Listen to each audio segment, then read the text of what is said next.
filósofos fueron personajes que prácticamente no hacían nada por la vida. No tenían nada que hacer, se ponían a pensar. Cuando tú estás ocioso, estás en tu camita y echadito, te pones a pensar. Ingresaré, no ingresaré. ¿Cuántos años voy a demorar? Este, ¿Tendré dinero, no tendré dinero? ¿Trabajaré, no trabajaré? En cambio, cuando estás muy ocupado, no tienes tiempo para pensar. De frente, ¿no? Ya, entonces, se plantearon esto, ¿no? ¿De dónde vino la vida? ¿Cómo nos formaron? Entonces, la primera teoría, que acá tienes que repasar full teorías, es la teoría creacionista. Creacionista. ¿Estamos? Ya. Esta teoría creacionista también se llama dogmática, o sea, la teoría religiosa. Recuerda que el dogma es una verdad a secas. Todo dogma es una veracidad que no se puede refutar, ¿no? Como la religión, pues. Todo se basa en la fe, tienes que creer, ¿no? No tienes opción a decir, pero ¿y esto? Nada, ¿no? Todo eso así. Ya, entonces tú tienes que recordar cuál es el origen para esta teoría, ¿no? ¿En qué se basan? Entonces, para ellos, ¿cuál es el origen de la vida? Dios, ¿no? Muy bien. Claro, lógico. El Dios de la Biblia. En las distintas versiones, pero hay un Dios creador. ¿Ya? Ahora, ¿qué pasó? Como esto no es religión, porque es un curso de ciencias, los filósofos, los biólogos, los médicos de estas épocas no eran religiosos, sino que utilizaron la base de Dios para darle un creacionismo, o sea, la vida se creó por obra de Dios, ¿no? Y a partir de ahí empezó a evolucionar. Pero para ellos, dentro de su teoría, dentro de los autores, en sus teorías o en sus postulados, pone así, en sus postulados aparece un creacionismo y le vas a llamar creacionismo fijista. ¿Cómo así? Se supone que Dios creó al hombre y desde ahí no hemos cambiado, ¿sí? O sea, conforme estamos ahorita, hemos sido desde el inicio de la creación. Por lo tanto, el creacionismo fijista se llama así porque él dice que la evolución no se da. Una cosa muy exagerada. No hay evolución. Las especies han venido tal y como son, ¿sí? No han cambiado en el tiempo. A eso se refiere fijista, lo cual está mal, ¿sí? Eso no se cumple, pues. Entonces, los autores de este creacionismo fijista son dos.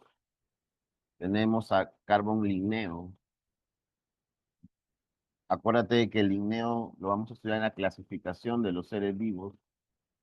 Él es el padre de la taxonomía. ¿Estamos?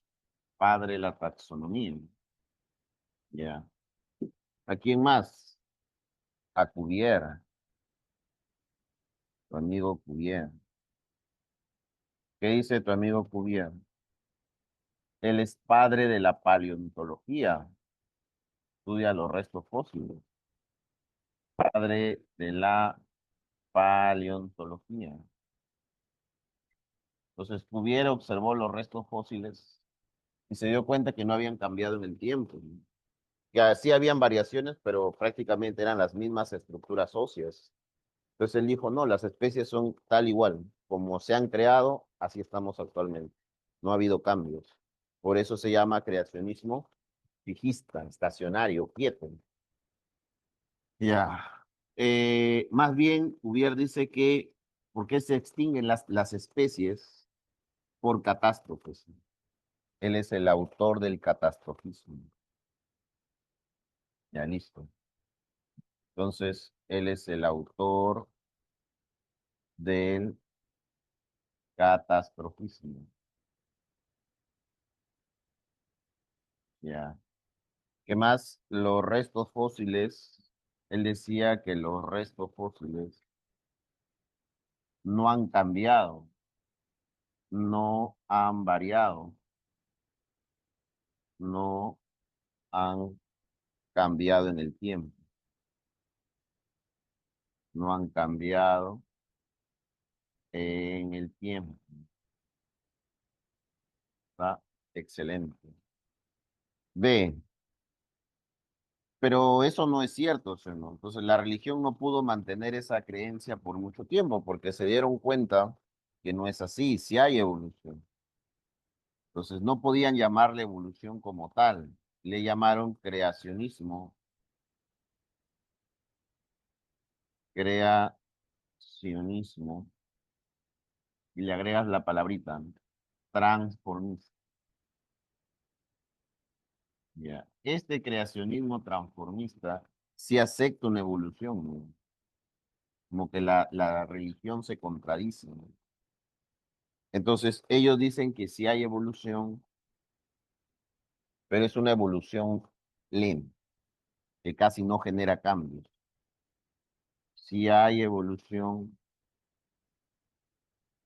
Sí, aceptamos la evolución, pero esa evolución es muy lenta, ¿no?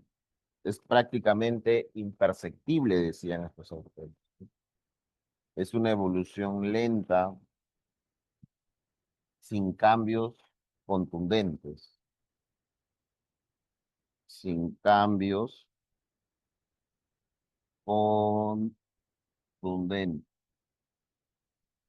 Ya está. Miren a mí. El autor más importante es Lucas Agassiz.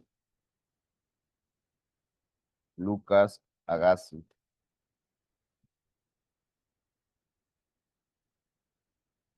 Y él es autor de la teoría del progresionismo.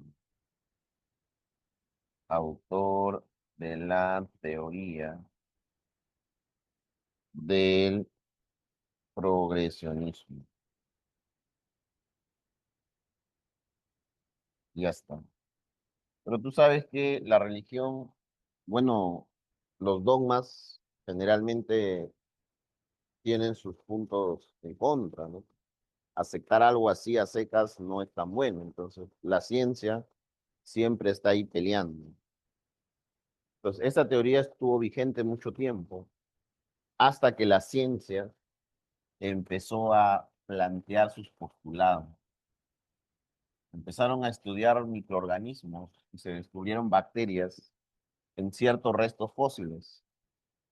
Estos restos fósiles eran meteoritos que habían llegado, habían caído en la Tierra, y sobre esos meteoritos se encontraron bacterias que no existían en la Tierra. Entonces apareció esta teoría, mira, que habían llegado, habían caído en la Tierra, y sobre esos meteoritos se encontraron bacterias que no existían en la Tierra. Entonces apareció esta teoría, mira, llamada la teoría de la panspermia, o también llamada teoría extraterrestre. Teoría extraterrestre, o también llamada teoría de la panspermia. Panspermia. Ya. Para ellos, ¿cuál es el origen de la vida? ¿Qué dices? ¿Qué has leído? No has leído nada. ¿Cuál es el origen para esta teoría? ¿De dónde viene la vida del espacio exterior? Muy bien, correcto. ¿Pero en forma de qué? De bacterias. Bacterias exógenas o extraterrestres, fuera de la Tierra, exógenas. Pero hay un pequeño detalle. Estas bacterias no viajan solas. ¿Viajan dónde? Guardadas, muy bien, en meteoritos. Están dentro de meteoritos. Meteoritos. Ya. Pero hay un gran problema acá. Surgió otra duda, ¿no? Cuando cuerpos de mucha masa, por la ley de tu amigo Albert Einstein, energía es igual a masa por la velocidad de la luz al cuadrado, este, por esa ley, toda masa que es sometida a grandes velocidades, como ingresar un meteorito a la Tierra, es una velocidad enorme, ¿no? ¿Qué va a pasar? Que genera mucha energía. Esa energía se expresa como en calor. Todo meteorito que ingresa a la atmósfera terrestre va a reaccionar, se va a someter a mucho calor. ¿Y qué pasa con el calor? ¿Qué hace el calor? Mata las bacterias. Una forma de matar bacterias es con calor, hijo. Por ejemplo, mira, un ejemplo claro, ¿no? Más preciso. ¿Por qué nuestro cuerpo hace fiebre? Para matar los microorganismos. A veces los pacientes que llegan a la clínica me dicen, doctor, vengo porque tengo fiebre, ¿no? Y yo le digo, si tienes fiebre, alégrate, le digo, está bien. Eso quiere decir que tu sistema inmunológico está bien y te estás defendiendo de los microorganismos. Yo me asustaría o me preocupara si me dices, doctor, tengo una infección, pero no hago fiebre. Ahí me preocupa. Entonces, la fiebre es un mecanismo de defensa, ¿para qué? Para matar bacterias. Claro, y todo virus, cualquier microorganismo muere con temperaturas elevadas. ¿Cuál es el problema? ¿Cuál es el centro regulador de la temperatura en el cuerpo a nivel nervioso? El hipotálamo. No olvides, el hipotálamo a nivel de su núcleo paraventricular regula la temperatura corporal. Entonces, el hipotálamo es nuestro termostato natural, ¿ya? Él le pasa la voz, ¿no? Y él eleva la temperatura. Entonces, ¿a quién le hace caso el hipotálamo? A una célula que se llama neutrófilo. El neutrófilo va buscando bacterias. Cuando encuentra una bacteria, le pasa la voz al hipotálamo. Él dice, oye, hipotálamo, hay bacterias, tú ni mueres. Y el hipotálamo, sube la llave cuchillo, ¿no? Entonces, de 37,5 llegas a 38. Y el hipotálamo dice, oye, neutrófilo, ¿ya murieron las bacterias? Y el neutrófilo le dice, no, todavía hay una bacteria resistente, métele más. Y el hipotálamo, 5 más. Ya estás en 39. Ya con 39 ya hay cefalea, ¿no? O sea, ya la fiebre empieza a generarte dolor de cabeza. Ya sientes que tu frente está por acá arriba. Y el hipotálamo dice, oye, neutrófilo, ¿ya murieron? Y el neutrófilo dice, todavía, métele más, está resistente la bacteria. Y el hipotálamo, seguro le meto, métele nomás. 40. Ya con 40 hijos, ¿cuál es el problema? Que se bloquean todos los circuitos nerviosos. O sea, no solamente empiezas a matar bacterias, empiezas a desestabilizar neuronas. No matarlas, pero las desestabilizas. O sea, el hipotálamo se jode a sí mismo. Ese es el problema. Y lo más peligroso es que llegas a convulsionar. Una de las causas muy importantes de convulsión en un niño es fiebre. Y eso es correcto. Haces tanta fiebre que convulsionas. ¿Me dejo entender? Ya. Entonces los meteoritos tienen ese problema. Cuando ingresan a la atmósfera son sometidos a mucha temperatura. Ya está. Entonces, ¿qué hacemos para que esas bacterias no mueran? Hay que protegerlas. ¿Y cómo se protege una bacteria frente a las temperaturas? Forman esporas. No te olvides. Estas bacterias están dentro de los meteoritos formando esporas. Las esporas es un mecanismo de protección de las bacterias hacia situaciones extremas.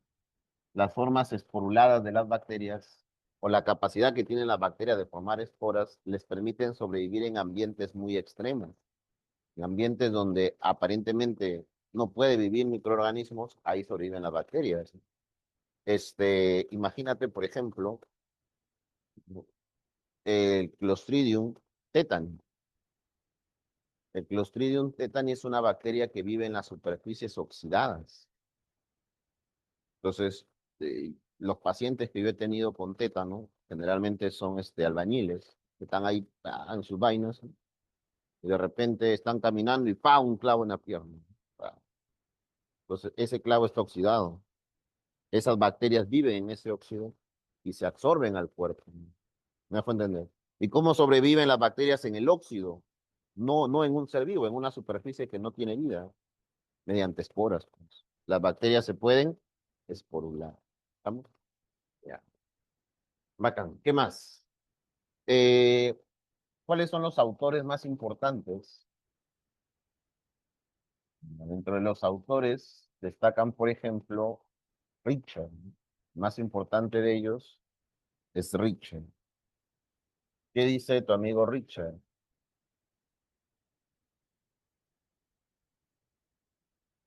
Él es autor de la Litopanspermia. Entonces escribes acá, tu amigo Richard es autor de la Litopanspermia.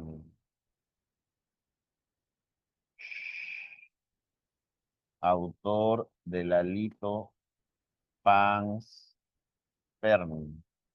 ¿Qué quiere decir esto, enano? Lito es piedra.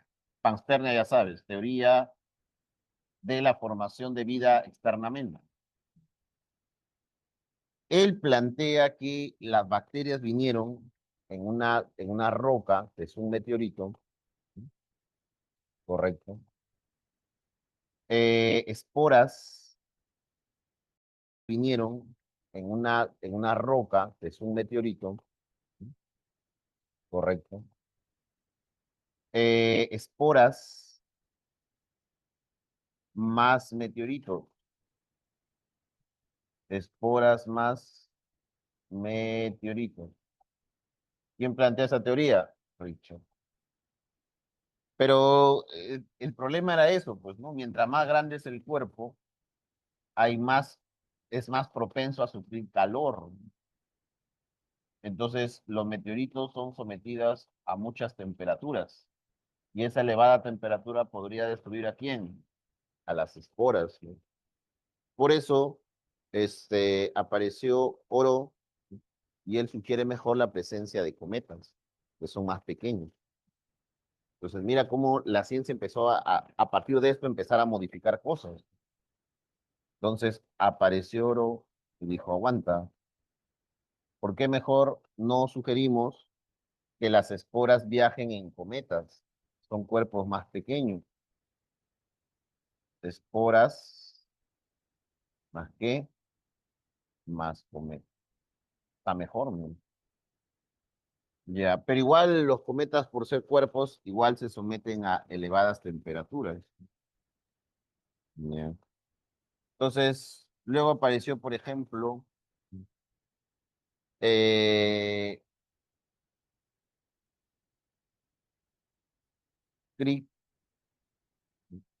y Crick dijo, habló de la famosa panspermia dirigida, ¿no? ¿Cómo así? Él sospechaba que habían seres tripulantes de estos cometas en los cuales trataron de colonizar la Tierra. Mira, a eso le llamó panspermia dirigida. Sugiere la presencia de cometas tripulados. Cometas tripulados. Tú te ríes, ¿no? Profe, ¿cómo va a haber alguien manejando un cometa? Este, pero imagínate, nosotros somos una sociedad que hemos creado naves espaciales con la capacidad de ir hasta la Luna, ¿no? Inclusive hemos mandado robots a Marte. Es lógico, tanta la cantidad de planetas que hay en la Vía Láctea, sospechar que hay una sociedad que tenga capacidad, ¿no?, de poder crear vida, ¿no?, y esa vida mandar a la Tierra. Nosotros somos un experimento de otra sociedad, ¿no? Eso es lo que plantea Crick. Interesante su postulado. Ya, pero el problema seguía siendo la temperatura. La temperatura sí o sí va a matar a las bacterias. Y dijo, pues, hay que ver algo para que esa temperatura no moleste, ¿no? Y pasaron años y ese fue el problema de la teoría de la panspermia, porque es una teoría muy interesante. Se han hecho estudios, por ejemplo, de la nave del Apolo 12, los restos de la nave Sorbet, que llegaron al Océano Pacífico, se han hecho muestras de esa nave y se han encontrado bacterias en esa nave. Pero esas bacterias no están en la Tierra, o sea, son bacterias exógenas, bacterias propias del espacio exterior, ¿no? O sea, esa teoría tiene sustento. ¿Cuál es el problema? La temperatura, pues. Hasta que aparece tu amigo Arrhenius. ¿Qué dice tu amigo Arrhenius? Él es autor de la radio Panspermia. Mira, mientras él es autor de la litopanspermia, Arrhenius es autor de la radio Panspermia. Entonces, él es autor de una teoría llamada radio Panspermia. ¿Estamos? Ya escribes acá. Él es autor de la radio Panspermia. Ya. ¿Qué es eso, profe? Ellos plantean que las esporas viajaron no en cuerpos sólidos, sino en radiación.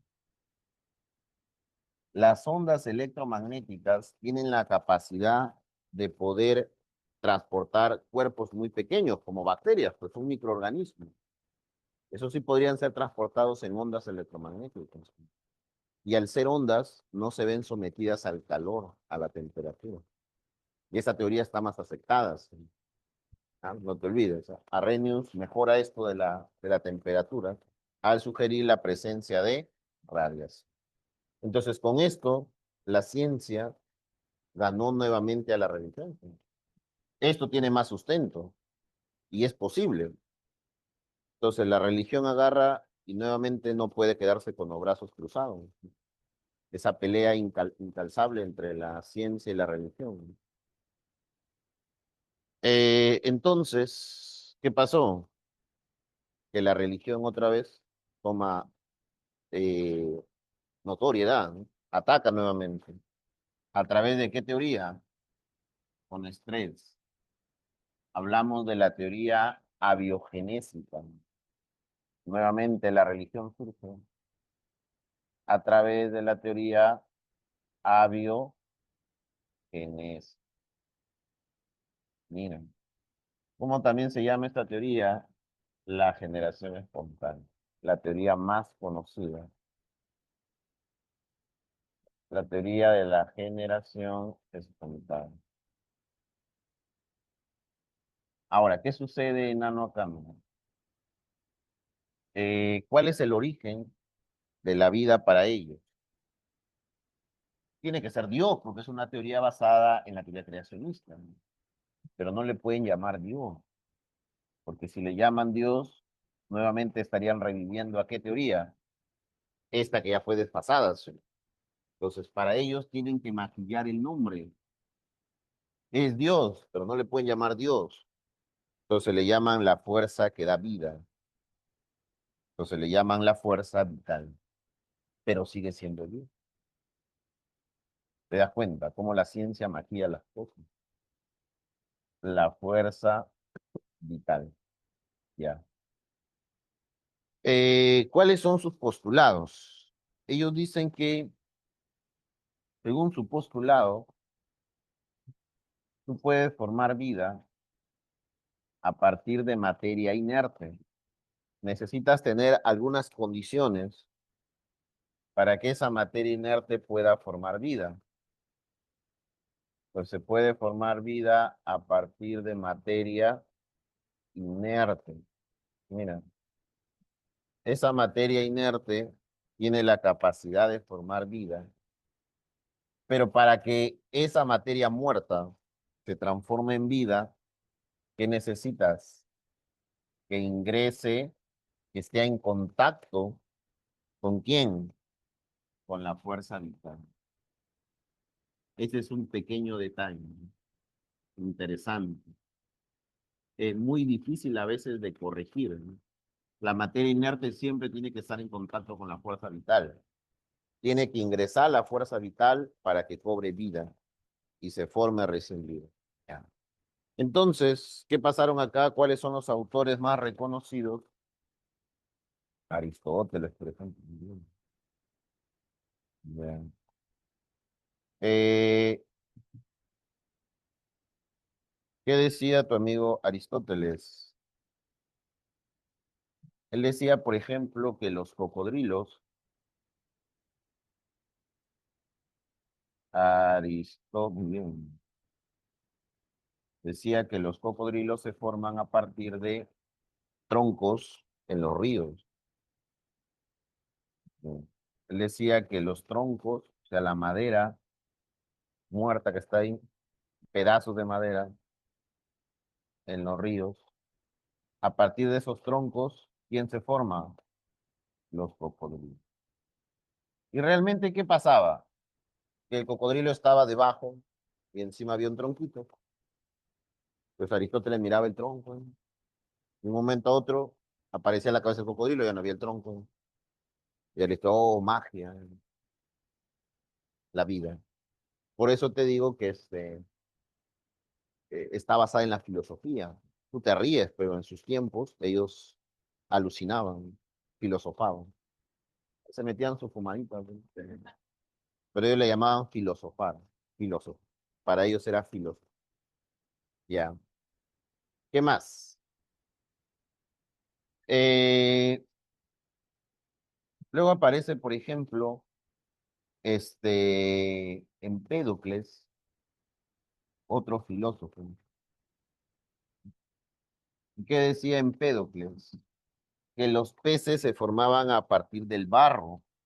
Él escarbaba en el barro y encontraba peces. Espectacular, decían.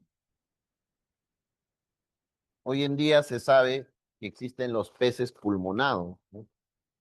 Este tipo de peces, habitan en lagos y un mecanismo de defensa que tienen ellos es que cuando el lago se seca, ¿qué hacen? ¡Pum! Se meten al barro y ahí viven. Y estas comunidades propias del África, ¿qué hacen? Dicen, vamos, vamos de pesca, dicen, pero no hay lago. Pesca es escarbar. Hacen huecos, y de ahí salen los peces. Y los peces están como una bola, pues. Y ahí su metabolismo se da y están vivos, ¿no? Probablemente eso fue lo que observó en pedo. Pues. Y dijo, miércoles, yo tengo barro, lo abro, pum, adentro hay un pez, vida, también fumado. Pues. Pero esa es la teoría. Así se basa la ciencia, así inicia todo. Ya. Hubieron personajes más locos, como Van Helmont, por ejemplo. Este Van Helmont te da la receta de ratones. Tiene su libro espectacular, donde te dice, mira, si tú quieres formar ratones, tienes que hacer todos estos pasos. Primero te dice que tienes que colocar ropa sucia y trigo en un cesto y en una habitación oscura.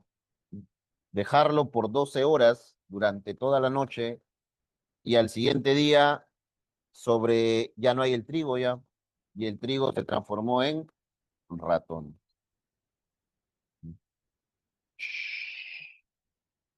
Tú dices, fácil, profe, ¿no? Si dejo en una habitación cerrada trigo, y sobre todo imagínate en esas épocas, ¿no? Edad Media, cómo era los lugares de saneamiento, ¿no? Acuérdate que por esos años apareció la peste bubónica, transmitida por las ratas, por el tipo de saneamiento que tenían las grandes ciudades. Había sobrepoblación, no habían sistema de alcantarillado como hay ahora. Es más, las personas consumían muchos perfumes. Se hizo muy notorio el uso de perfumes para tapar los malos olores de las ciudades. Imagínate, la gente no se bañaba mucho, entonces ¿qué usaba perfume? Su perfume. Esa es la Edad Media, es otra cultura, ¿no? Entonces, ¿qué sucedía? Que en una habitación tú dejas comida a oscuras y vienes al siguiente día y te encuentras ratitas de hecho. Claro. Eso fue lo que vio Van Helmont. Pues. Dijo, ya no hay el trigo, ¿ya qué pasó? El trigo se transformó en ratón. Y él hizo varias veces el experimento y siempre aparecían ratones. Entonces digo, ya, generación espontánea. Ya, hay más autores, por ejemplo, John Nihan, ya en el mundo microscópico. ¿Qué dice tu amigo Nihan? Nihan establece algo muy interesante, ¿no? Él dice que a partir de caldos nutritivos,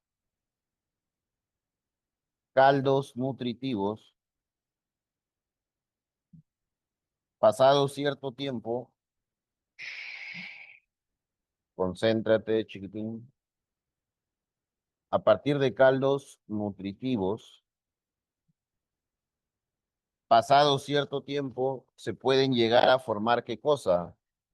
Microorganismos, microorganismos. Y para eso hizo su experimento, ¿no? ¿Cuál fue su experimento? Colocar un caldo nutritivo, muy fácil su experimento, ¿no? Este caldo nutritivo fue observado, acá había un caldito, ya.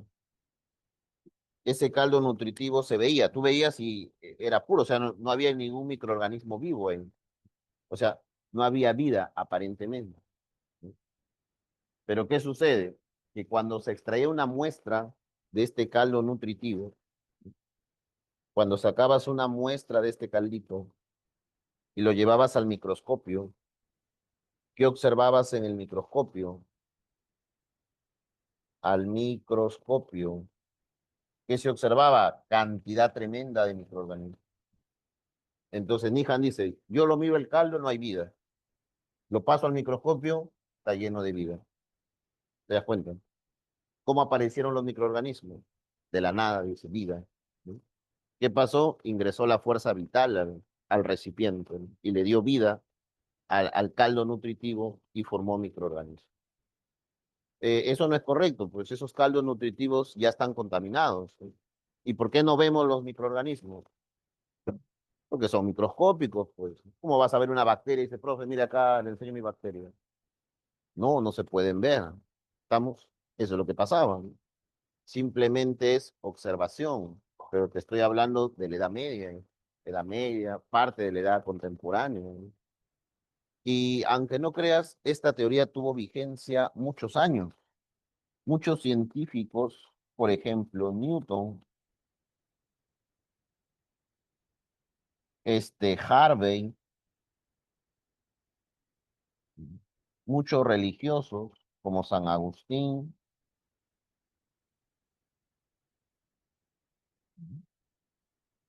San Agustín. Recuerda que esta era la recapitulación de la religión, porque acá había ganado la ciencia y otra vez la religión se puso a la vanguardia, ¿sí? El mismo René Descartes, filósofos muy importantes, todos eran generación espontánea. Y aunque te cause risa, esta teoría estuvo vigente mucho tiempo, porque no se podía refutar. Era muy difícil hacer un experimento para demostrar que eso no era verdad, que no lo creas. Y te voy a poner los ejemplos. Entonces, como la religión estaba ganando la batalla, ¿qué pasó? Otra vez la ciencia. Esa pelea, mira, se ve en la parte filosófica, en la parte biológica también. Entonces, nuevamente la ciencia dijo, aguanta, nos está ganando la religión. Ya vamos a desarrollar una teoría para destruir a eso. Entonces, apareció la teoría biogenética. Entonces, hablamos de la teoría biogenética. Escúchame acá. ¿Qué decía la teoría biogenética? Para ellos, ¿cuál era el origen de la vida? ¿Qué dices? ¿Cuál era el origen para ellos? Ah, la vida no. ¿Sabes qué? Ellos nunca llegaron a demostrar cómo se formó la vida. Lo único que la teoría biogenética pudo demostrar fehacientemente es que toda vida proviene de otra vida preexistente, que tú le llamas teoría celular. Ellos sentaron la base de la teoría celular actual. Pero si la pregunta es, ¿de dónde vino esta vida? Porque las teorías tratan de explicar el origen de la primera vida, ¿no? Acá es Dios, acá vienen del espacio exterior, acá otra vez Dios, pero ellos no pueden explicar, nunca llegaron a demostrar de dónde sale esa vida, la primera vida. Solamente llegaron a demostrar que una vida no puede formarse de algo muerto, como lo decía la generación espontánea, pues. ¿Me dejo entender? Esto es imposible, según ellos. Pero cuando les preguntaba, ya, entonces yo no puedo hacer mi experimento, pero ¿y tú de dónde sale esa vida? Ah, no sé, todavía no sé. Pero lo que tú dices está mal. Pero demuestra otra cosa. No, no se puede. Pero yo he demostrado que tú estás mal. Ya, para eso vienen los autores. A ver, ¿cuáles son los famosos autores? Por ejemplo, aquí tenemos a Francesco Redi. Francesco Redi logra demostrar que es imposible a partir de carnes en proceso de putrefacción, no hay generación espontánea de moscas a partir de carne. Este proceso no es posible. Y para eso hace su experimento. Entonces, Francesco Redi logra demostrar, mira, logra demostrar que no hay generación espontánea de quién? De moscas. O sea, la carne no se transforma en moscas, como sí lo decía la generación espontánea. ¿Qué autor de la generación espontánea decía eso? No se sabe. Se encontró un texto sin autor, simplemente en maqueta, en donde según el que escribió ese texto decía pues que era probable que las moscas salgan de la carne, o sea, que la carne se transforme en moscas, lo cual también es algo ilógico actualmente. ¿Qué hizo Reddy para demostrar esto? Lo siguiente, ¿no? Colocó un recipiente enano, mira, tan sencillo sus experimentos. Eso es la ciencia, eso es lo bonito de la ciencia, que todo podemos demostrar, ¿no? Si algo no se puede demostrar, entonces no es ciencia. Pasa ya a ser filosofía, pasa a ser dogma, pasa a ser algo iluso, ¿no? La ciencia es hechos. Lo mismo pasa en los pacientes. Si tú logras demostrar su enfermedad, eso es ciencia. Pero si no logras demostrar la enfermedad, ¿qué empieza la gente a pensar? Sus creencias. Ojo, este, le entró el mal aire, ¿no? Te ojearon, ¿no? Y empieza el soroche, esas son ceros. Cuando la ciencia no puede demostrar algo, pues entonces ahí pa, la religión se mete, ¿no? Los llaman al cura, pa, tu bendición, pum. Y algo pasa, tu organismo solito a veces se regula y mágicamente, pum, te sanas, ¿no? Pero es porque tu sistema inmunológico está fuerte, pues, y tú te defiendes. No es porque te ha caído agua bendita, pa, no. Bueno, está la gran pelea, todavía sigue hasta la fecha. Entonces, ¿qué sucedió? Reddy hizo dos experimentos muy importantes. En recipientes, ¿sí? En recipientes, mira, colocó carne en proceso de putrefacción. Ahí está la carne, ¿ya? ¿Y qué pasó? Un recipiente lo dejó abierto y al otro recipiente, ¿qué pasó? Lo selló con una mallita, ¿no? Ah, le puso una malla. Entonces selló el recipiente, ¿no? Mira el experimento de Rey, espectacular, ¿no? Esto es ciencia, pues sí. Ya. Entonces, concéntrate, chiquitín, concéntrate acá. Lo conversas, tranquilo. Entonces, ¿qué sucedió? En el primer recipiente, maravillosamente, ¿no? No encontró la carne ya. Pasado cierto tiempo, no encontró carne. ¿Encontró qué cosa? Larvas, gusanos, muy bien, encontró gusanitos. Y algunos gusanos habían eclosionado y ya se habían transformado en moscas. Entonces encontró moscas y encontró gusanos, pero ya no había carne. En el recipiente que quedó tapado, ¿qué pasó? Seguía la carne intacta, ¿no? Sí estaba pasando su proceso de putrefacción normal, lógico, como todo alimento que dejas ahí cierto tiempo, ¿no? Se va a podrir, obviamente. Como cuando tu mamá te manda de desayuno al colegio hígado encebollado, ¿no? Esa vaina. Y tu papá no te gusta eso y lo guardas en tu mochila, ¿no? Eso es el lunes. Y como nunca limpias tu mochila ni sacas tus cuadernos, llegas a casa y tiras todo y así pasan los días. Ni cuenta te das que ese hígado está ahí guardado al fondo de la mochila, ¿no? En tu tupper, ¿no? Cuando eso sientes olor fuerte en tu aula, ¿no? Quien está acá no se ha bañado, ¿no?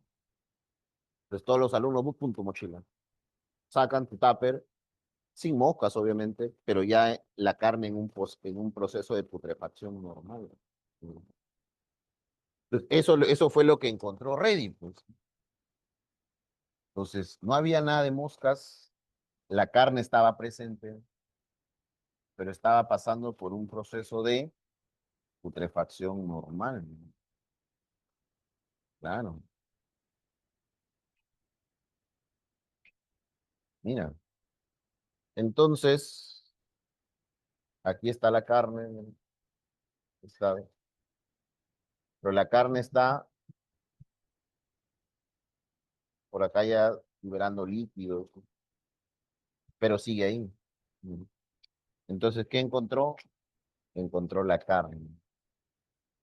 Mira el experimento de Rey. Acá igual, ¿no? Encontró, acá había carne al inicio, acá también había carne. Con eso, Reddy, ¿qué dijo? Que las moscas ingresaban por el recipiente abierto, depositaban sus huevos, los huevos se eclosionaban, transformaban en gusanos y luego se transformaban en moscas. ¿Qué dijo la generación espontánea? No, está mal tu experimento. ¿Por qué acá no se ha formado moscas? Porque al tapar el recipiente, ¿qué no puede ingresar? La fuerza vital. Como ya no puede ingresar la fuerza vital, ya no hay vida, pues. Por eso que cuando tú lo has destapado, ingresa la fuerza vital y se forma vida. Entonces Reddy no podía demostrar nada porque el recipiente tenía que estar tapado, pues, si no entraban las moscas. Pues no había forma de cómo contradecía la generación espontánea, ¿no? Por más que estén mal, Reddy dijo, bueno, ya entonces, ¿qué hago, no? Tengo que tapar el recipiente. No, no puedes porque si no, no ingresa la fuerza vital. Entonces Reddy, entonces, ¿qué miércoles hago? Nada, pues ahí quedó. No logró demostrar nada, ¿no? Y la generación espontánea siguió ganando, ¿no? Pasaron años después y viene Lázaro Spallanzani. ¿Qué hace tu amigo Lázaro Spallanzani? Lázaro Spallanzani pone a prueba el experimento dado por Nihan. Él trata de mecharse con Nihan, ¿no?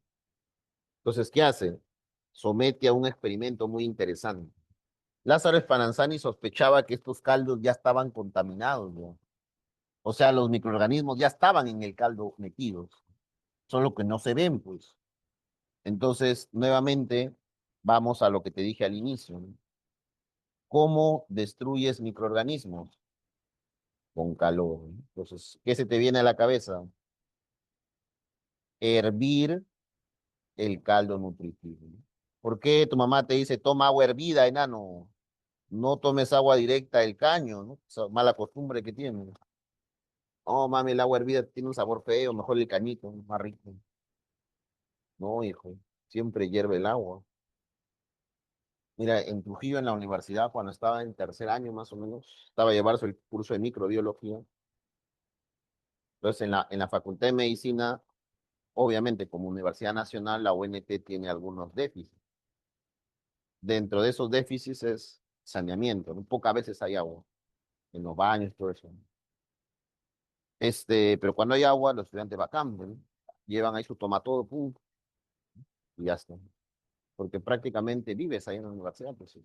Pasas mañana, tarde, noche, te quedas ahí a veces, porque el siguiente día tienes examen o tienes práctica y tu queue es grande, pues sí, mientras subes hasta tu cerro, 3 horas caminando, pero las combis ahí es un loquerío, ¿no? Entonces, a veces mejor los estudiantes se quedan ahí y no te pueden votar. Vives ahí en la universidad. Y algunos quieren cocinar también, pero ya bueno, entonces cada vez que había agua, llenaban ahí su tomatón para todo el día. Entonces, uno de los doctores nos hizo hacer un cultivo de todo el agua de la universidad, pues. Entonces empezamos a tomar muestras de los baños, ¿no? Del comedor, de todos lados. Y nos dimos con la sorpresa la cantidad de E. coli toxigénica que hay, ¿no? E inclusive encontramos el Helicobacter pylori, una bacteria asociada a cáncer gástrico y a gastritis, en el agua que se consume.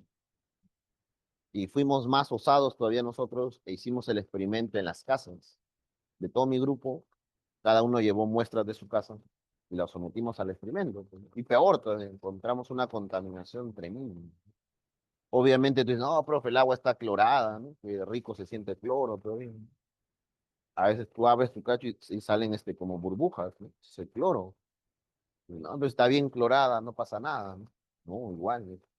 La mejor forma es hervir el agua, claro.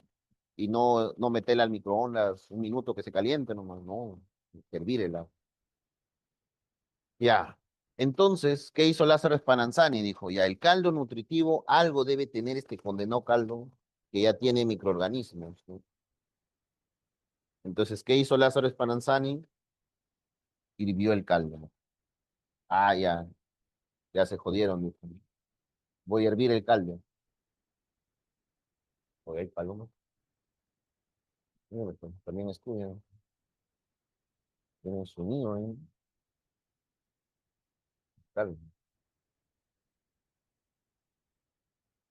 Ya. Entonces, ¿sometió a qué? Sometió a elevada temperatura. ¿Qué crees que pasó? Cuando se analizaron las muestras, aquí se encontró microorganismos. Positivo es que hay, ¿no? Microorganismos. Ya. Y cuando se sometieron esta muestra al microscopio, ¿qué pasó? Mágicamente ya no había microorganismos. La muestra estaba estéril. Mira. Y con eso Lázaro Spallanzani, ¿qué decía él? Pues que el caldo ya tenía microorganismos, ya estaba contaminado previamente. ¿Y qué crees que dijo la generación espontánea? Claro, ¿no? El problema era que cuando tú calientas el recipiente, ¿qué matas? La fuerza vital, ¿no? Y como sometes a mucho calor, la temperatura no permite, la elevada temperatura no permite, no permite la acción de la fuerza vital. Entonces, en conclusión, habían dos requerimientos que la generación, la acción de la fuerza vital. Entonces, en conclusión, habían dos requerimientos que la generación espontánea pedía. ¿Cuáles eran esos dos requerimientos? Que el recipiente esté abierto para que ingrese la fuerza vital. Y el segundo requerimiento, ¿cuál era? Que no se caliente, para que no mates a la fuerza vital. Esos dos requerimientos, enano, aunque no lo creas, eran muy difíciles de cumplir. Eran casi imposibles de cumplir. Pues, ¿cómo haces un experimento en donde el recipiente esté abierto y al mismo tiempo no lo calientes? La contaminación es inminente. Imagínate en una sala quirúrgica, cuando a veces que queremos hacer una presión hiperbárica, o sea, que esté negativa la presión para que el microorganismo no ingrese. Basta que un loco abra la puerta, pues ya se jodió toda tu presión. O si el campo está estéril, ¿no? Basta que tu guante toque por ahí una superficie, pum, ya se contaminó ya. Imagínate un ambiente así, ¿no? Donde todo esté abierto y no puedas calentar nada. Es imposible que los microorganismos no ingresen. Por eso es que la generación espontánea estuvo por muchos años vigente. No había científico que cumpla estas dos reglas. Era casi imposible. Hasta que vino Luis Pasteur. Ya está. ¿Qué pasó con tu amigo Luis Pasteur? Ya, ¿qué pasó con tu amigo Luis Pasteur? Eh, Él cumplió los dos requerimientos.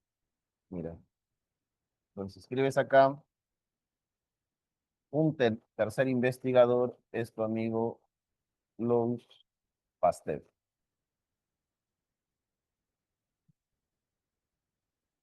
Ya. ¿Qué dijo tu amigo Luis Pasteur?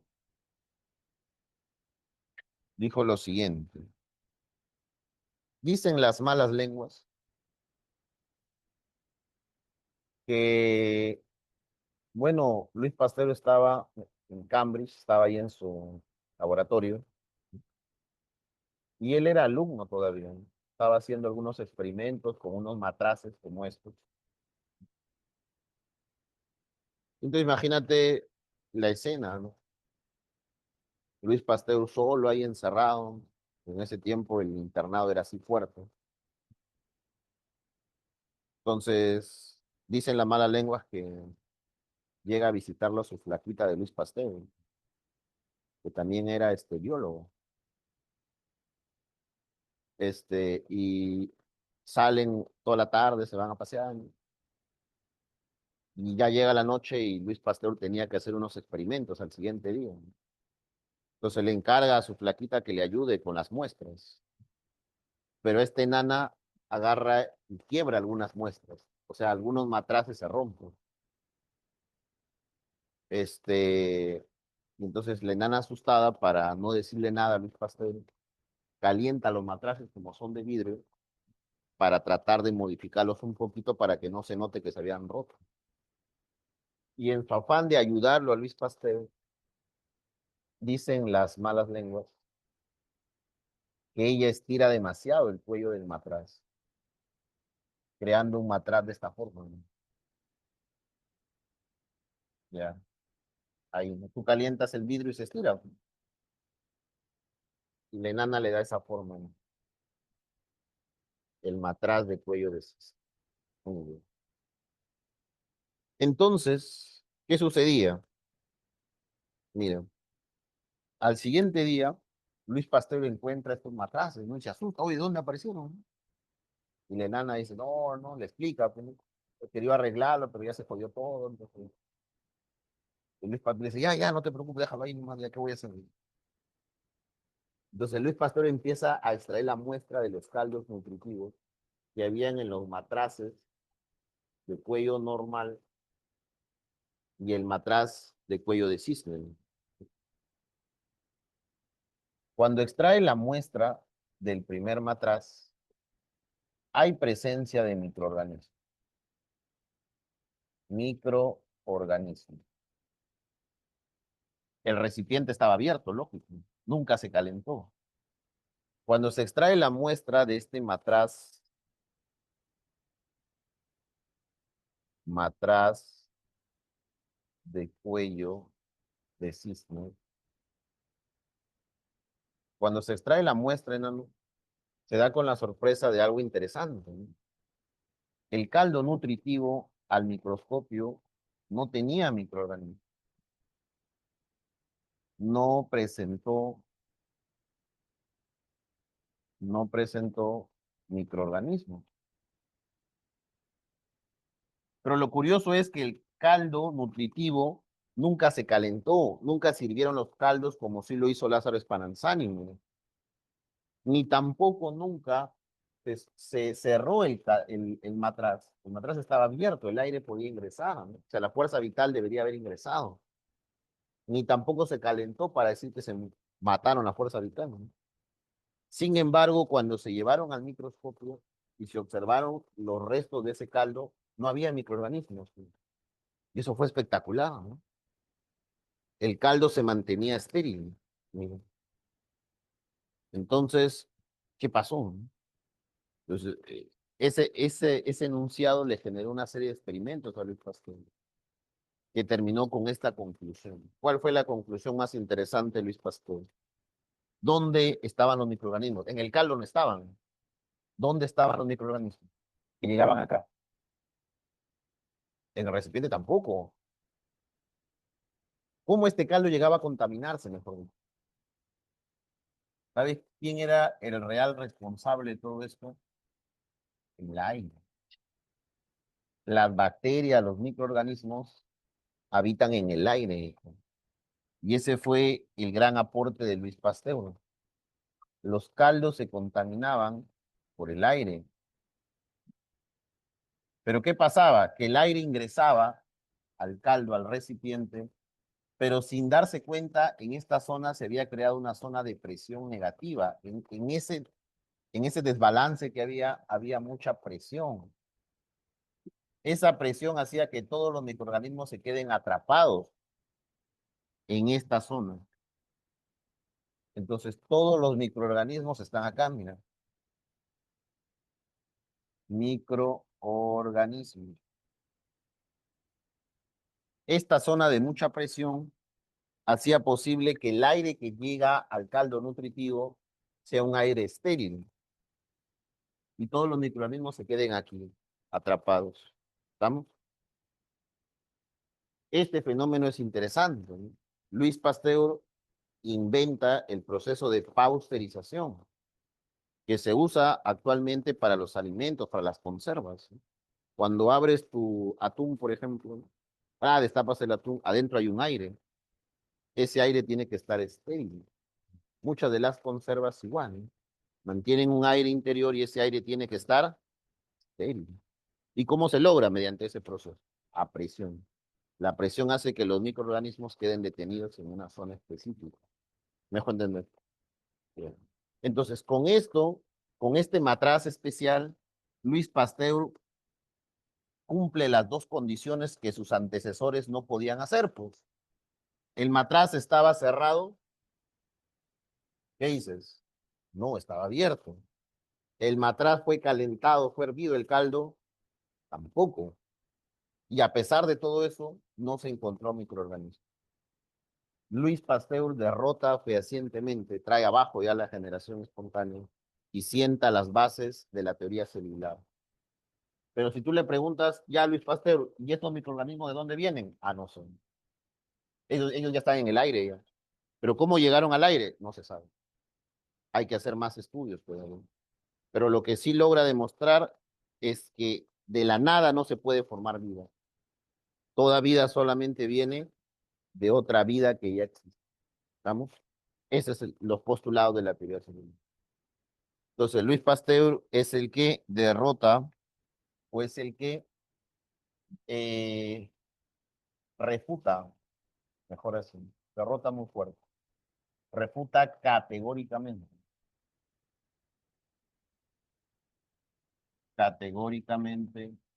¿qué cosa? La generación, la generación que espontánea, la generación espontánea. ¿Estamos? Él demuestra que los microorganismos, ¿dónde habitan? En el aire, es el aire el que está contaminado.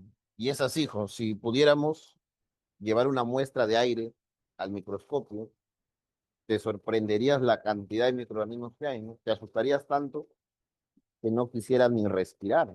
Es tremenda la contaminación, pero, ¿ya? Ya, copia ahí al toque. Es más, este, ¿a qué hora es tu recreo? 10:30, creo, ¿no? Ya sale al toque 15 minutos hasta las 11 mientras terminas de copiar. Es mejor copia, ¿no sabes? Y a las 11 continuamos. Al toque, no te vayas a desmayar y colapsas.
Otro profe.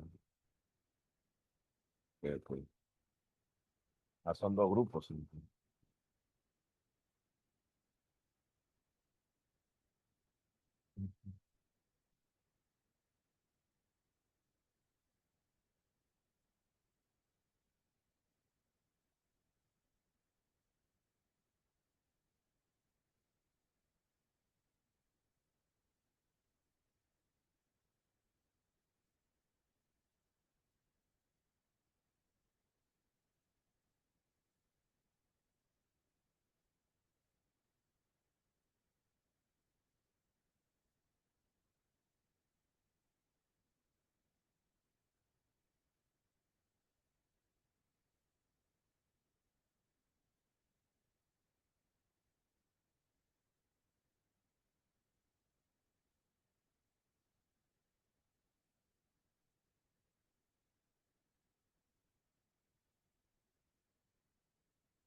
Ya, muy bien.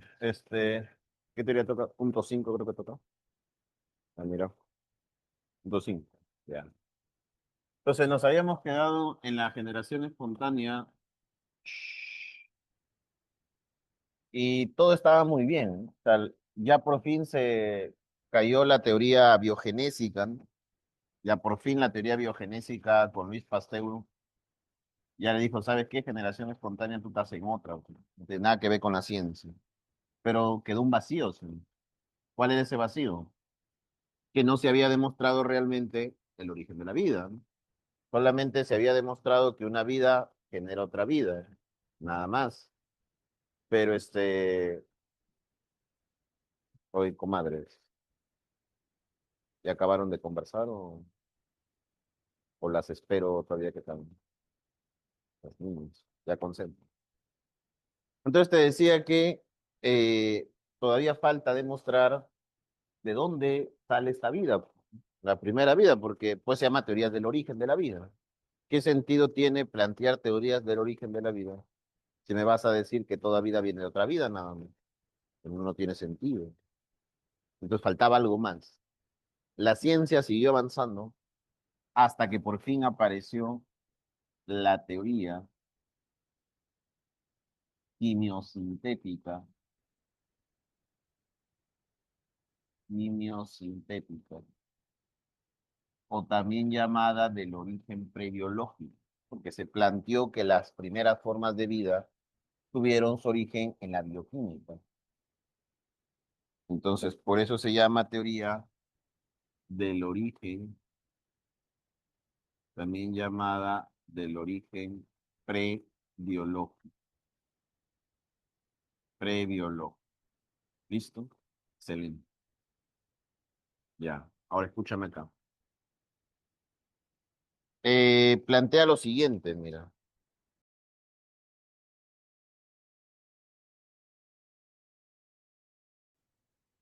¿Qué sucede?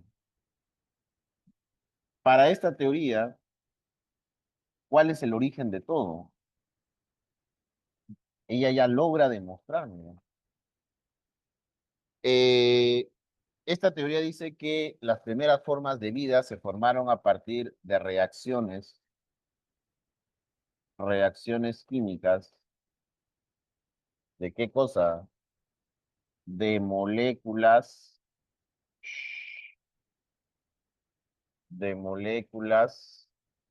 inorgánicas. Mira, chiquitín.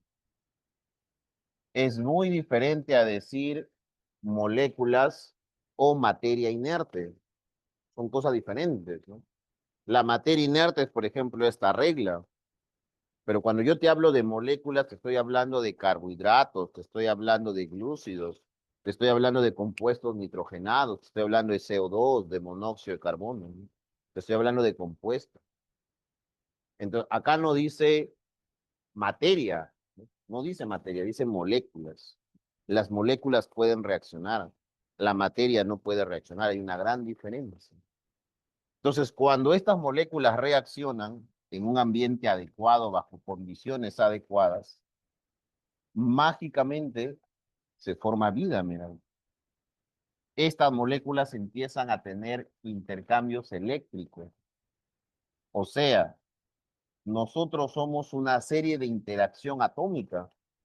La vida se forma porque los átomos interaccionan, ¿no?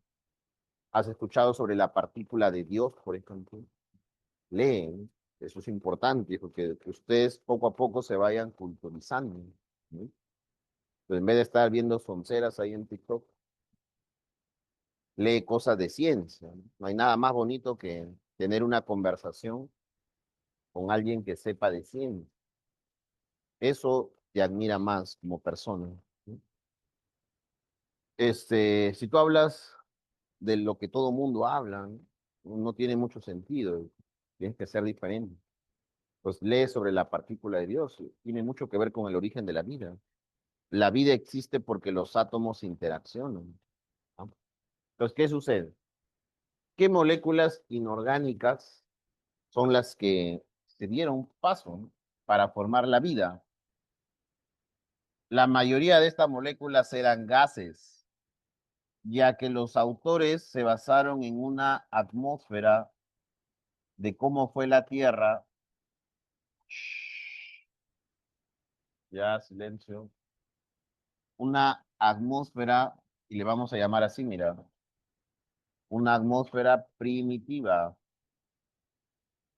O sea, si nos imaginamos el origen de todo, todos los científicos habían partido mal, ¿no? ¿Cómo así, profe?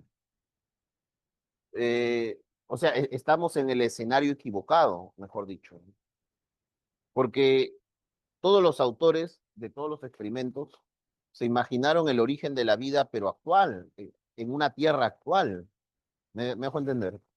Y eso estaba mal, porque el origen de la vida no se dio en la tierra actual, se dio en una tierra primitiva, con otras condiciones. ¿Me dejo entender?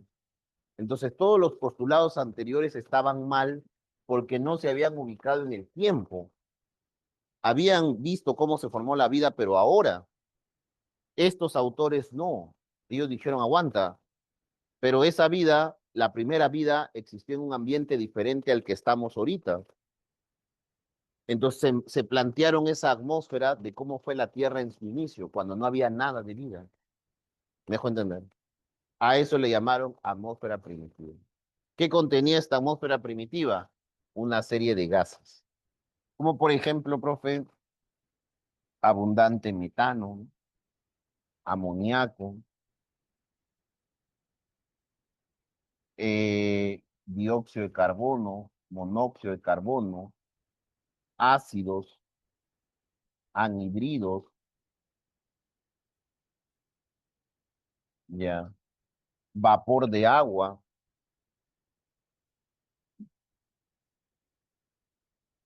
en estado gaseoso. Era una atmósfera que contenía una serie de gases, pero estos gases eran gases muy reductores en algo, ¿ya? Entonces, a la atmósfera primitiva se le llamó de la siguiente manera. Era una atmósfera muy reductora. ¿Por qué era reductor enano? Porque no contenía, tenía todos los gases, menos algo que no hay ahí, que sí tenemos en la atmósfera ahora, oxígeno. Eso es. Entonces tú te asustas y dices, aguanta, profe, pero ¿cómo pueden haber vida si no hay oxígeno? Nosotros vivimos con oxígeno, ¿no? Y te vuelvo a repetir que se imaginaron la atmósfera en esos tiempos. A ver, vamos a hacer algo de análisis. Porque eso es lo bonito de la biología, hijo. Aparentemente se piensa que biología, anatomía son cursos de memoria. Y te podré decir que eso no es así, hijo. Sobre todo la anatomía es un curso donde se razona mucho. Tú vas a diagnosticar un paciente, en donde vas a tener muchos signos clínicos y vas a tener que razonar, pensar por qué se da cada cosa, ¿no? Es falso decir que la biología y la anatomía son cursos memorísticos. Obviamente tienes que memorizar. En matemática memorizas fórmulas, ¿no? Eso es de hecho. Pero son cursos en los cuales el raciocinio manda. Tienes que aprender a razonar, ¿no? Para llegar a un buen diagnóstico. Si no, vas a ser un médico memorista que cuando le cambian el patrón de signos ya no sabe qué hacer. ¿Ya? Dice, no, ¿qué tendrá ese paciente? Llamen a otro. En cambio, el médico que razona, que empieza a interpretar, que aprende a diagnosticar, es un muy buen médico. Ya, entonces, te decía, ¿no? Vamos razonando. Nosotros vivimos con oxígeno. ¿Estamos? Ya. Pero estamos planteando que hay seres vivos de esta tierra primitiva, que obviamente no hemos tenido que ser nosotros, porque nosotros no vivimos con oxígeno. Pues, ¿cuáles posiblemente han tenido que ser esos organismos? Las bacterias. Mira, ¿qué sucede? Las bacterias, actualmente hay bacterias que consumen oxígeno, eso es correcto, ya han evolucionado ya. Pero la mayoría de bacterias mueren con oxígeno. O sea, no pueden vivir con oxígeno. ¿Sabes qué pasa cuando consumimos nosotros oxígeno? Ese oxígeno va a una organela que se llama mitocondria. En la mitocondria, ¿qué hace ese oxígeno? Hace ciclo de Krebs, hace cadena respiratoria, o sea, forma ATP. ¿Ya? Pero aparte de formar ATP, hay algo más que se forma, que no lo dicen los libros, y se llaman los ROS, las especies reactivas de oxígeno, como el peróxido de hidrógeno, por ejemplo, como algunos metales pesados. Estas especies reactivas de oxígeno lo que hacen es oxidar el cuerpo, oxidan membranas celulares. Y si tú oxidas membranas, eliminas a la célula. Si tú matas, si tú oxidas su membrana, destruyes la célula. Y eso es muerte celular. Se llama apoptosis. Entonces, ¿qué sucede? Cuando consumimos oxígeno, tenemos el riesgo de que con el oxígeno nos matamos, ¿no? O sea, consumir oxígeno es un riesgo, porque a la larga te vas a oxidar. Eso se llama envejecimiento. O sea, nosotros envejecemos, ¿por qué? Porque consumimos oxígeno. Pues, profe, y entonces no consumimos oxígeno. Claro, tendríamos que consumir otro gas. Esa es la realidad. Ahora, con el tiempo ya hemos ido evolucionando, pues, porque estos ROS no nos matan al toque, nos matan en 60, 70 años. Si antes no te mata tu esposa. Pero normalmente en 70, 80, 90 años. Mi abuelo tenía 101 años, creo, esa abuela. Descendiente manco capa directo. Entonces, tronco fuerte. Ya la esperanza de vida ha bajado. Pero igual, 70, 80 años es bastante. ¿Por qué? Porque estos ROS ya los podemos eliminar. Hemos evolucionado y tenemos actualmente una organela que se llama peroxisoma. En el peroxisoma se elimina el peróxido de hidrógeno, se eliminan los metales oxidados, ¿no? Entonces los ROS ya no nos hacen tanto daño, porque ya los podemos eliminar. ¿Estamos? Bien. ¿Qué más? Hay vitaminas que se llaman vitaminas antioxidantes, como la vitamina A, por ejemplo, la vitamina C, la vitamina E. Esas vitaminas con efecto antioxidante nos ayudan a eliminar los ROS. Mira, chévere eso, ¿no? Es más, tú consumes un yogur, vas al supermercado y algunos yogures vienen reforzados o suplementados con antioxidantes, que esos antioxidantes ayudan a eliminar los ROS. Entonces, en otras palabras, previenen el envejecimiento. Algo que las bacterias no tienen. Las bacterias no tienen peroxisoma. Si las bacterias no tienen todo este mecanismo que nosotros sí, ¿qué pasa cuando ellas consumen oxígeno? Mueren, pues. Por eso es que la atmósfera primitiva no debió tener oxígeno, si no las bacterias hubieran muerto. ¿Me dejo entender? Esa es la explicación por qué la atmósfera primitiva no tenía oxígeno. Entonces, si no hay oxígeno, pregunta, ahora sí. Hablamos de las primeras formas de vida. Primera forma de vida. Mira, ¿cómo te vio que ser esa primera forma de vida? Y no te lo memorices, hijo. Aprende a deducir las cosas. En biología, que es un curso tan extenso, la memoria es muy frágil. Entonces mejor razona y aprende bien. Cuando uno memoriza algo, te olvidas, créeme. Es normal olvidar, no te sientas mal. Si, por ejemplo, hoy día aprendes la clase y eso está en tu cerebro 3 días, al cuarto día, pa, te olvidas. Eso es normal. Lo anormal sería que recuerdes todo. Ahí me preocuparía. Te pone una tomografía, algo, porque algo de ver tu cerebro que está memorizando mucho. Eso no es normal. De repente tienes síndrome de Asperger, ¿no? Y eso te hace memorizar mucho. Pero lo normal es que olvides. Profe, ¿y entonces cómo hago para no olvidar? Razona. Cuando tú entiendes el porqué de algo, nunca más te olvides, porque lo has razonado, lo has entendido. A diferencia si lo metes al cerebro como un diccionario, ¿no? A, B, C, así, te vas a olvidar, porque es mucha la información. ¿Estamos? Y si te olvidas, ¿qué haces? Lo vuelves a repasar. De acá a 3 días te vas a olvidar la clase, es normal. ¿Qué haces? Lo repasas. 3 días más lo vuelves a repasar. Cada 3 días. Hasta que sin darte cuenta, de la nada, pum, el conocimiento se queda solito. Sin que tú te des cuenta, estás dando tu examen, oye, esta pregunta ya sé, ya pa. Eso es por repetición. Pero ¿eso qué implica? Que seas constante en lo que haces. Es muy difícil, hermano. Estudiar es muy cansado, te lo digo con toda la experiencia. Eso implicaría que tienes que tener más tiempo, pues.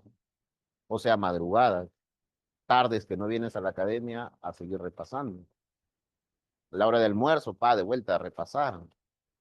Mientras vas a tu casa, ahí en tu combi, seguir estudiando. Hasta que lo memorices. Una vez que ya está en tu memoria a largo plazo, hijo, nunca más te olvides.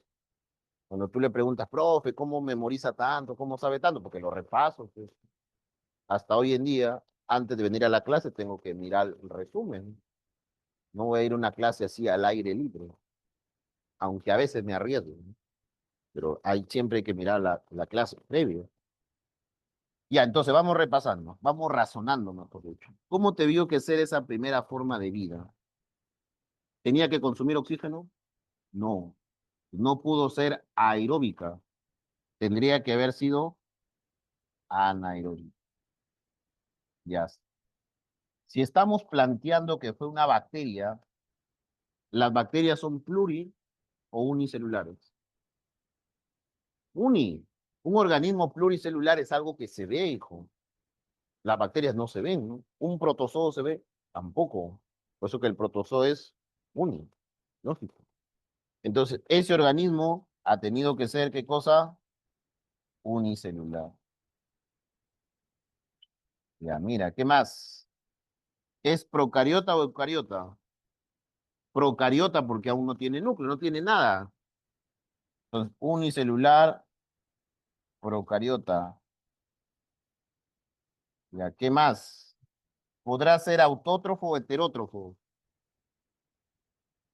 Para que tú digas que sea autótrofo, tiene que fabricar su propio alimento. Amigo.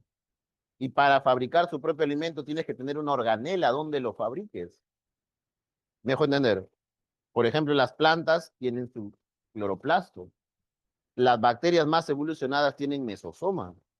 Pero estamos hablando de un grupo de bacterias que no tenían nada, era pura membrana, nada más. No había organelas. Entonces no podrían ser autótrofos. ¿Qué les quedaba hacer? Heterótrofos. Ahí tienes la primera forma de vida. Ya lo razonaste, ¿no? Listo. ¿Estamos? Ya. Cualquiera de esas características se pueden evaluar. Cualquiera de las tres. O de las cuatro que están ahí. ¿Estamos? Ya. ¿Qué más? ¿Cuáles son los autores ahora sí? Todo esto es teórico nada más, pues, ¿no? ¿Quién se va a imaginar que esto va a reaccionar? Entonces, los autores se dividen en dos. Los autores que dejan la teoría, a eso se llaman autores teóricos. Acá tenemos dos, Alexander Oparin, muy bien, y Antonio Halden. Halden era el maestro, Oparin era su discípulo. Oparin recién falleció hace como 5 años, recién. Oparin y Halden. Ya. ¿Qué sucedía? Que Halden era un científico, ¿no? Y este era su alumno, su discípulo. Le hacía ahí su ayudante, ¿no? Pero era un científico frustrado, ¿no? O sea, ya estaba en la última etapa de su vida, ¿ya? Y no había hecho ningún experimento notorio, ¿no? Es más, ni había ganado el premio Nobel, nada. Tú sabes que la comunidad científica se basa en créditos, pues. O sea, por ejemplo, a ver, digo más o menos cómo sería el pensamiento. Si tú estás sacrificando tiempo, porque esto es un sacrificio, esto, ¿no? Estudiar, te digo que es cansado, entonces, si tú estás sacrificando cosas, imagino yo que en tu cabeza es para tener cosas mejores, ¿no? No creo que sacrifiques tu tiempo, te repases, quemándote madrugadas ahí, para mañana más tarde ganar el sueldo mínimo. No creo que en tu cabeza pase por eso, ¿no? Dice, no, profe, yo estoy sacrificando la mejor etapa de mi vida, porque tu etapa es espectacular, ¿no? Para mañana más tarde tener un buen sueldo, ¿no? Unos 10.000, 20.000 soles para vivir bien, por lo menos. Si puedes ir al extranjero, mucho mejor, ¿no? Si no, no tiene sentido. Yo no le encuentro el chiste. Sacrificar tiempo si luego vas a ser un empleado más. No, no tiene sentido. Es lógico pensar así. Tu objetivo tiene que ser grande porque estás haciendo esfuerzos grandes. Si no, fácil, te vas a una particular y igual terminas siendo profesional, ¿no? Y no sacrificas esta etapa. Más bien disfrutas tu juventud, tu adolescencia. Eh, el problema de Halden era eso, ¿no? Era un científico que ya estaba en la fase terminal ya de sus investigaciones y hasta la fecha no había logrado nada. Yo Parin, que era su discípulo, lo seguía nomás. Entonces un día, dicen las malas lenguas, que Halden llegó molesto, ¿no? Y le dijo a Oparin, ¿sabes qué? Bota todo, no quiero saber nada, me retiro, quema la biblioteca. Ya cansado, pues, hijo. Entonces Halden, Oparin agarra y se va a la biblioteca y empieza a botar todos los libros. Bota. Pero ahí está el genio, pues, ¿no?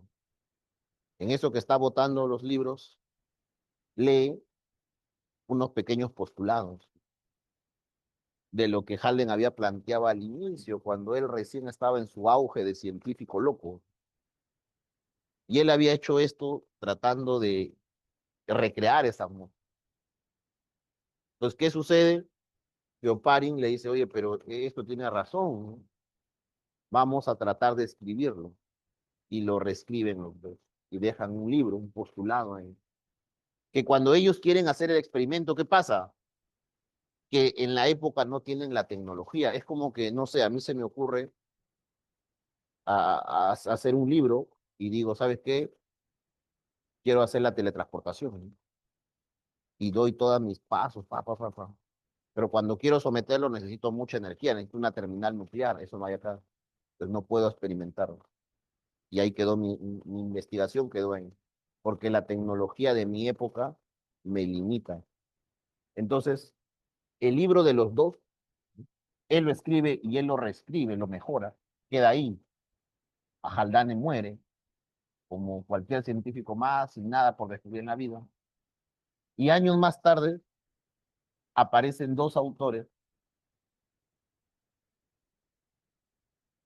que leen ese libro, mira, autores experimentales.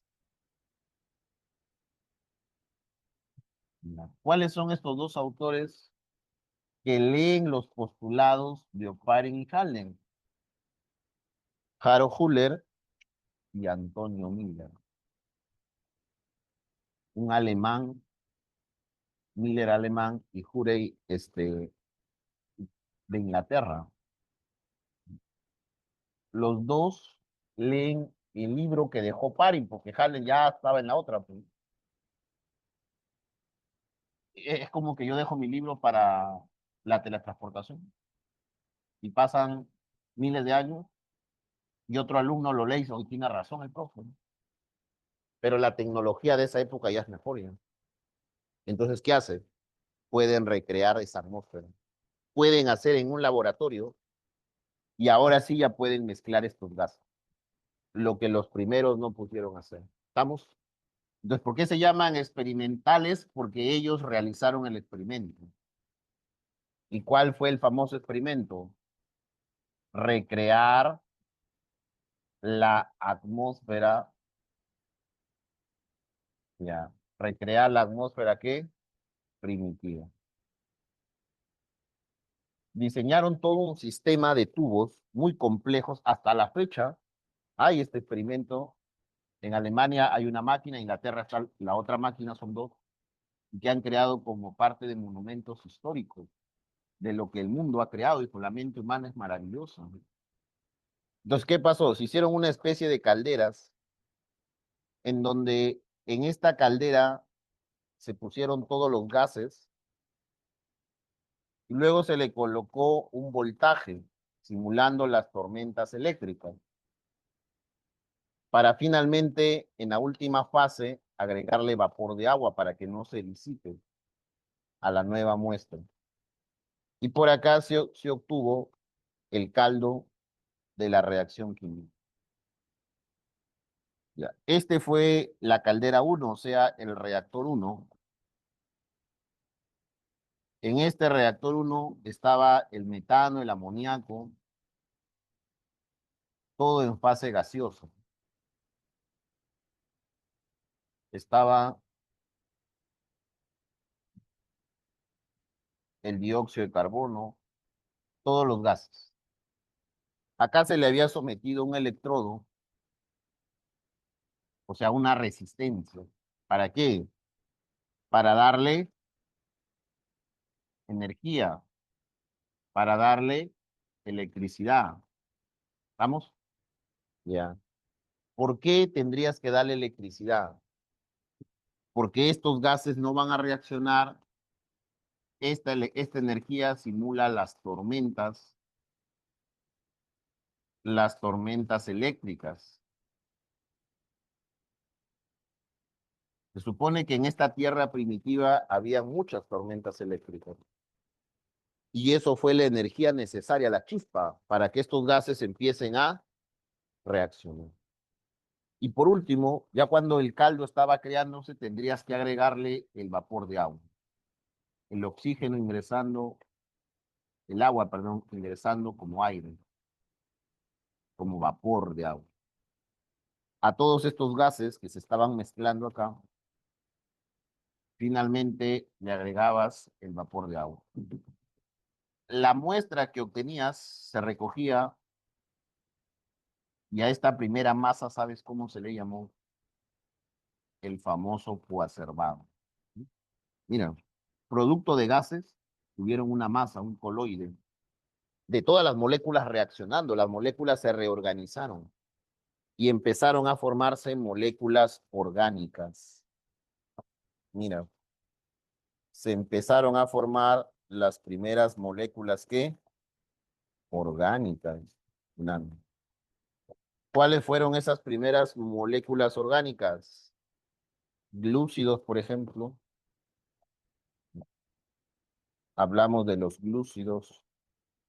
Hablamos de los, claro, muy bien, de los lípidos, de las proteínas, ¿no? Hablamos de los lípidos, hablamos de las proteínas. Ahí está, mira. Glúcidos, lípidos, proteínas. ¿Correcto? Todas estas moléculas son orgánicas. ¿Y por qué se llaman orgánicas? Porque forman parte de los organismos vivos. Nosotros estamos formados por glúcidos, por carbohidratos. Estamos formados por proteínas, por aminoácidos. Cuando estas moléculas se organizaron, ahora sí vienen por acá, estas moléculas se agruparon, mira, y formaron esa primera forma de vida. ¿Cómo se llamó esa primera forma de vida? Se llamó coacervado, que estaba diciendo. ¿Ya? Entonces, la primera forma de vida en una masa coloidal llena de moléculas orgánicas era como un citoplasma. ¿Ya? Esa primera masa que se obtuvo se le llamó coacervado. ¿Ya? Y eso es espectacular porque este coacervado ya cumple algunas funciones. ¿Cómo se obtuvo ese coacervado? Por reacciones químicas. ¿No? Lo que plantearon Parin y Hallen. Estaba bien su teoría. Ya, pero ese coacervado tiene algunas características que te van a evaluar. Por ejemplo, no tenía membrana celular. O sea, no hacía transporte activo, ¿no? Solamente hacía difusión. Entonces, no presenta, ¿qué ves ahí? No presenta qué cosa, membrana, membrana qué, celular. No presenta, mira, membrana celular. Simplemente es una masa coloidal. Es una masa, ¿qué cosa? Coloidal. Miren, es un coloide nada más. Ven, Ana, levántalo al crespín. Anda, lávate la cara, chico. Anda, anda, lávate, me toque. Corre, vienes. Me desesperas ahorita. Ya sigamos. Entonces te decía que este coacervado es una masa nomás, llena de pura proteína, llena de glúcidos, llena de lípidos. ¿Estamos? Una masa como cualquier otra. Ya. Pasaron los años y este coacervado mágicamente evolucionó, mira, espectacular, ¿no? Ah, evoluciona. ¿Y qué característica lo diferencia a esta nueva molécula? Ese coacervado ahora le sale membrana. Entonces, no te olvides que como no hay membrana, el mecanismo que usa, el mecanismo es netamente ¿qué cosa? Difusión. O sea, las moléculas entre varios coacervados difunden nomás, intercambian. ¿Vamos? ¿Cuál es la diferencia de la siguiente molécula? Que le aparece membrana. ¿Cómo se llama esa molécula con membrana? Protobión. Aparece el famoso protobión.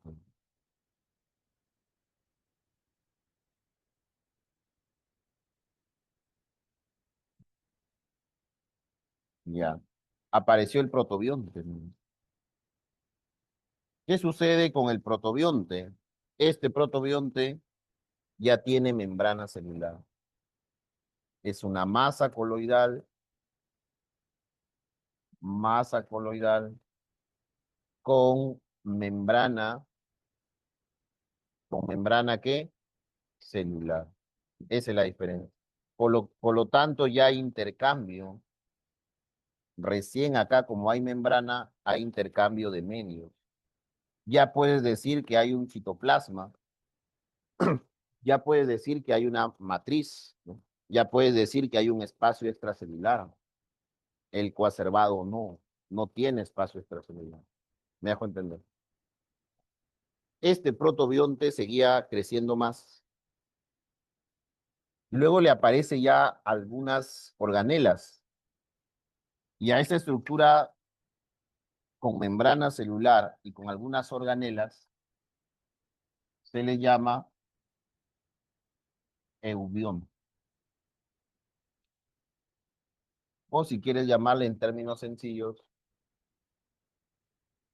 el famoso eubionte. Ya. El eubionte siguió evolucionando y de ahí se empezaron a formar las primeras bacterias. Entonces ya apareció el procariota. Luego hicieron simbiosis varios procariotas, empezaron a mezclar entre ellos una especie de reproducción, ya, ¿no? Y a partir de ese procariota ya se formaron los organismos más evolucionados, que somos nosotros, y nosotros ya tenemos un núcleo definido, por lo tanto nosotros ya somos eucariotas. Eucariotas.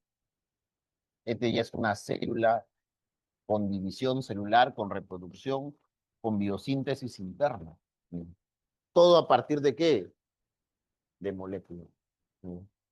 Las moléculas reaccionan y así se forma la vida. Por eso esta teoría es la teoría más aceptada. Aquella teoría que forma realmente vida a partir de moléculas inorgánicas. Eso es espectacular, hijo. Dices, bacán, profe, entonces podemos crear vida en cualquier momento. Sí, pero no es tan fácil. Tienes que seguir toda una serie de pasos. Y no es que esa célula ya se empieza a reproducir de la noche a la mañana, ¿no? El ensayo-error es bastante. Pero ya por lo menos hay una noción de ciencia. ¿Estamos? El mundo quedó maravillado con esto. Y todos los autores se emocionaron y empezaron a hacer sus experimentos. Es lo que pasa actualmente. Cuando alguien inventa algo nuevo, ¿qué hace el resto? Imita eso, ¿no? Y salen un montón. ¿Me dejo entender? Cuando algún profe, por ejemplo, saca un libro nuevo, el otro profe también, y todos empiezan a sacar su libro. ¿Te das cuenta? Cuando hay temporada de libros. Hay temporadas que los profes están tranquilitos, publican nada.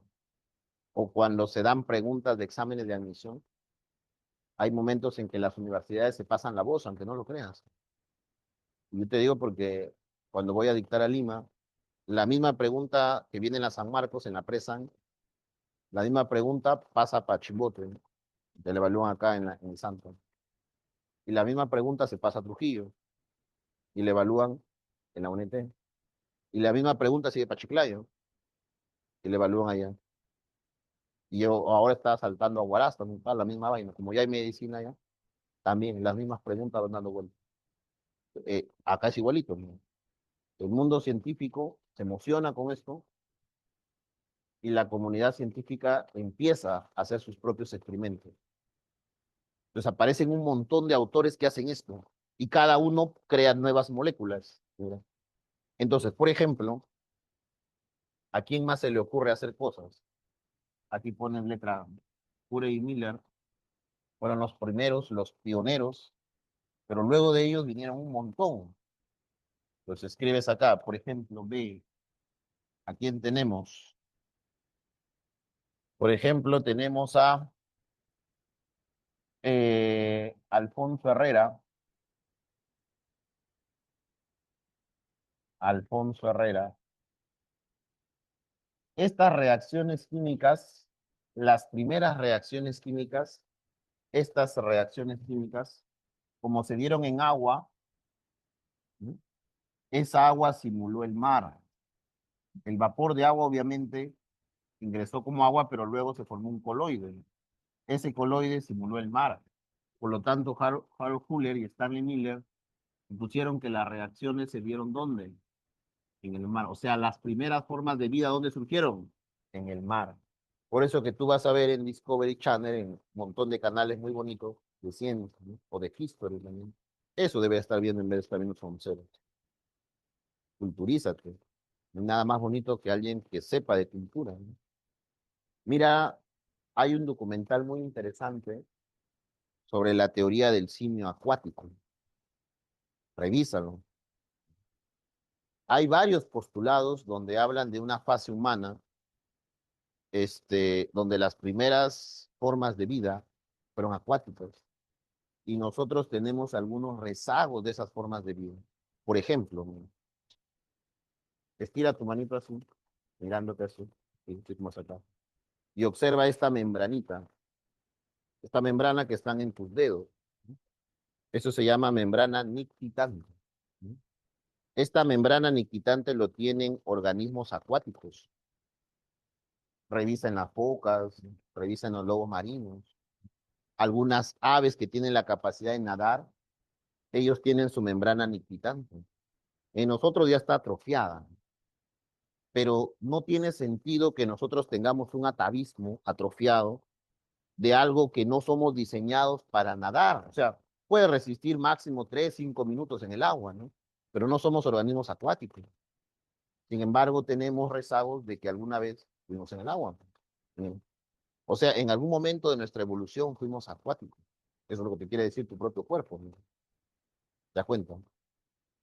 Y eso se explica por esta teoría, pues. Nuestras primeras formas de vida, nuestros ancestros, la vida originalmente se dio en el agua. De ahí a dónde pasaron? A la tierra. Y de ahí empezaron ya a aparecer los mamíferos. Pero las primeras formas de vida, los ancestros, se han hecho un estudio genético y, por ejemplo, se ha encontrado que nuestros ancestros más inferiores son las ballenas, pues. Igual, en algunas aves, en algunas aves, sus ancestros más inferiores son algunos peces. ¿No? De ellos descienden. Pero Alfonso Herrera se ríe de eso, le llega altamente la teoría, y él plantea o replantea las cosas. Dice, aguanta, hay un problema acá. El mar está chévere, todo acá en las olas, ¿no? Ya tiene. Pero al mar le falta un nutriente indispensable para formar ATP. ¿Cuál es ese nutriente? Hierro. El hierro es un elemento que no se obtiene del mar. ¿Se obtiene de dónde? De nutrientes terrestres. Mira. Entonces, Alfonso Herrera dice que la vida no pudo ser posible en el mar porque ahí falta hierro como bioelemento. Entonces, él sugiere mejor que estas reacciones se dan a partir de barro, o sea, de arcilla. Él sugiere que las primeras reacciones, las primeras reacciones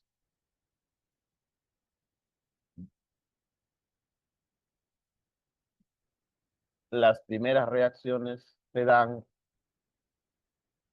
¿dónde? En arcilla, en arcilla. ¿Con qué? Con la presencia de barro o charcos de agua.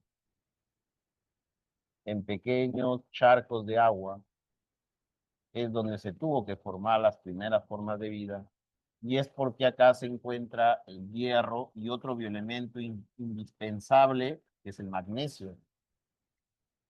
De ahí que, por ejemplo, para estimular la memoria, ¿qué se usa? El famoso magnesol, ¿no?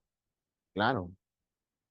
Estos, estos bioelementos son necesarios, son casi indispensables para la vida. ¿Me dejo entender? Ya, ¿y por qué serán tan indispensables estos bioelementos? ¿Qué dices?